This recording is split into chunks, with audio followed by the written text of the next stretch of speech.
Kabineti Trump nervozohet, Elon Musk debaton ashpër me Marco Rubion. Takimi I kabinetit të Donald Trump duket se nuk ka shkuar siç duhet, pasi Elon Musk dhe sekretari I shtetit Marco Rubio kanë debatuar ashpër. New York Times raportoi se Musk e ka akuzuar hapur Rubion për mungesë agresiviteti në shkurtimin e stafit departamentit shtetit, duke tallur se vetmja shkarkesë që kishte bërë ishte një punonjëse nga vetë ekipi I tij për eficiencën e qeverisë. Irrituar nga kjo ndërhyrje, Rubio thuhet se I ka rikujtuar manjatit të teknologjisë se kishte bërë 1500 largime përmes dorëheqjeve.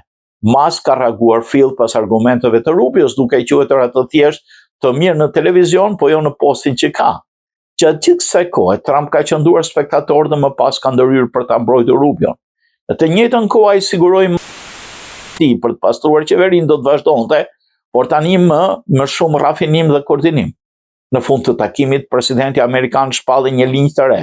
Ministrat do të marrin vendimet, ndërsa ekipi I Muskut do të ketë vetëm rol konsultues.